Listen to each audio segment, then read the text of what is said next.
Hey guys, welcome to another video about shadowing in English. Today, I chose a speaker who is the first generation Iranian-American entrepreneur, investor, and philanthropist. Her name is Leila Hormozi, and in this particular video that I selected, she talks about how she quit her job and started a multi-million-dollar business at a very young age. I will put the link to the original video in the description box below. Stay until the end to learn why I chose her and why this type of exercise can be even better than repeating tongue twisters. I will first play a 16-second clip from the video. I will analyze it line by line, and then I'll say it together with her.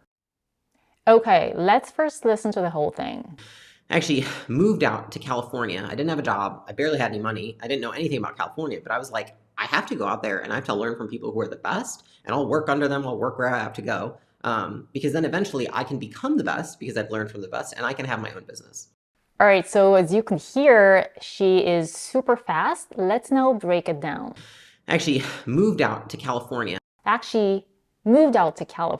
Here we have I, actually, but she's blending it together. She is reducing the first I to a schwa, and instead of I, actually, it becomes acchi. She's also reducing the L. This word can be pronounced as actually, or actually, but she doesn't even say the L sound here. She is super fast, so it becomes acchi. Then we have out. We have a healthy here, out. When we have a t at the end of a word, we very often don't release the air. We don't blow the air out of our mouths, and we just hold it. We're still keeping the tip of the tongue behind the upper teeth, out. Then we have a schwa, t. From out to California, it becomes out to California. All right, let's move on. I didn't have a job. She's dropping the t in the word didn't. She says, I didn't have a job. Do you guys hear how she is elongating the word job? Do you hear how quickly she says, I didn't have a, and then job. I didn't have a job. Here we have as in father, a job. Let's go on. I barely had any money. So again, we have a connected speech here, had any money. Many speakers actually would flap the T here, and flap T comes in between two vowels, had any money, but she doesn't do that. And what I think she's doing here, because she's so quick, she's actually dropping the first sound in any, which could become potentially a schwa, had any money, but she doesn't do it. I think she's completely dropping that first sound, and it becomes had any money. Actually, I'm not sure, and what I'm gonna do here is I'm gonna go to the YouTube settings and I'm gonna slow this down to 0.25. Let's listen to it again. I barely had any money. Yes, this is actually exactly what she is doing here. Barely had any money. Almost no schwa, no any other vowel. The word any becomes ni. I barely had any money. I think this happens because she's super quick. Let's go on. I didn't know anything about California. She's super fast. She's holding, again, a T, didn't. She says, I didn't know, when she is dropping the T, the T in didn't, and the next word starts with an N, no, I didn't know. She's connecting both consonants in a way that she doesn't release her tongue from one N to the next. She's just putting the tongue behind the upper teeth and she's keeping it there until the next word, no, and she's releasing it then. I didn't know. So the N becomes slightly longer here, but it's still one sound blended. Didn't know. All right, let's move on. But I was like, I have to go out there. She starts with I was like, which is very colloquial. It means I thought to myself, or I said to myself. I was like, I have to go out there. So now she's stressing at the word have. She's raising her intonation a little bit and she's stressing it because this is one of the most important words, or maybe the most important word here in this particular sentence. She is also devoicing the v to f in the word have. She says, I have to. Also, what's very very interesting here is that she doesn't reduce the vowel in to, which I would have expected from such a fast speech. I would have expected her to say have to. I have to go out there, but she doesn't do that. She says I have to. Even though she's super quick, she still keeps the pure vowel to. And then out there, again, we have a connected speech. We have a healthy transitioning to the voice TH sound, out there. So she's holding the tongue and she's pushing it a little bit forward for the TH sound, out there. All right, let's continue. And I have to learn from people who are the best. And I have to learn from people who are the best. So now, in contrast to the previous half, when she was stressing it, she's actually reducing this one. She's getting rid of the h, the first h. So she doesn't say, I have to learn from people who are the best. She says, I have to learn. We also have a vowel reduction here to a schwa. The next word, t, we also have a vowel reduction here. So she doesn't say to, she says t, as opposed to the previous to, when I mentioned that she doesn't reduce it there. She actually reduces it here, t.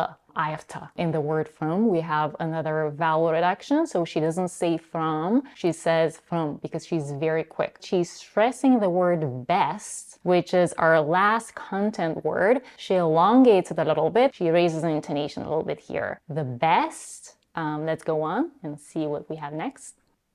And I'll work under them, I'll work where I have to go. And I'll work under them, I'll work where I have to go. This is actually very rhythmic. She's reminiscing on her own thoughts from the past, almost like she's reciting her own thoughts. Here we have and, the word and is reduced. First, we have a vowel reduction in the first sound. The as and cap becomes a. She's reducing it to a schwa. And then also she's dropping the d sound at the end of the word and. So what we're left with is and I'll work, and I'll work. And then we have have to at the end of the phrase. I'll work where I have to go. Even though she's super fast, she chooses not to reduce here to t. As it happened before in one of the previous phrases, she does it again. She doesn't say I have to go, she says I have to go. Let's continue.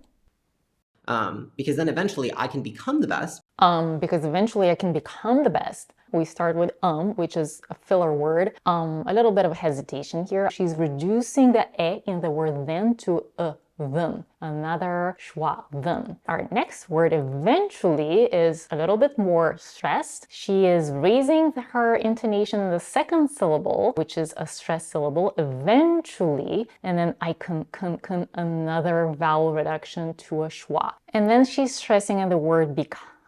Again, this is very interesting. The rhythm of English. Reduction, stress, then eventually I can become the best. What's happening here is she's aspirating on the k, which is one of our voiceless stops. We have p, t, and k. These stops are aspirated when they come in the beginning of a word, but they're also aspirated when they are in the beginning of a stressed syllable, which we have here, become. All right, let's move on. Because I've learned from the best. Because I've learned from the best. Notice the intonation here. Way lower in pitch, a little bit more monotonous. This is happening because this is a parenthetical statement, which is some extra information that it's not essential, but it's still kind of important. And then we also have another vowel reduction in the word from. She is reducing it to a schwa and it becomes from. Let's move on. And I can have my own business. And I can have my own business. Here we have falling intonation because this is the end of her sentence. And then the word and, she's dropping the final d, so the word becomes and I can have my own business. All right, so now, although it seems impossible because she's super fast, let's try to do it together. I actually moved out to California. I don't have a job. I barely had any money. I didn't know anything about California, but I was like, I have to go out there and I have to learn from people who are the best, and I'll work under them. I'll work where I have to go, because then eventually I can become the best because I've learned from the best, and I can have my own business. Wow, that was a hard one. I have to admit that it was exceptionally difficult. I chose Leila, who, as you can hear, speaks faster than the speed of light, because first, I like her voice, and second, I was up for a challenge. I also wanted to show you how many words and phrases you can pack within 16 seconds. I have another video, The Biggest Mistakes English Learners Make When They Want to Sound Fluent, where I tell you why non-native speakers of English usually think that native speakers speak super fast. You can find the link in the description box. I also pointed out that many native speakers speak very fast. So don't be scared by listening to Leila. She actually does speak extremely quickly, which is not typical. When you choose a speaker for your shadowing practice, go with someone who appeals to you. Try to extract a short part of their speech and analyze it the way I just showed you. Your mouth muscles will eventually thank you. Practicing with a short but challenging speech could be even better than saying tongue twisters. If you do it the right way, you will learn a lot about rhythm, stress, intonation, vowel reductions, and connected speech. You can also use a part of the speech in real life, which is not the case with most tongue twisters. Okay guys, that was it for today. Let me know in the comments if you enjoyed this video and if you find shadowing helpful. If you're still here, thanks for staying till the end. Make sure to like this video and subscribe to my channel if you haven't already done it. I'll see you in the next video.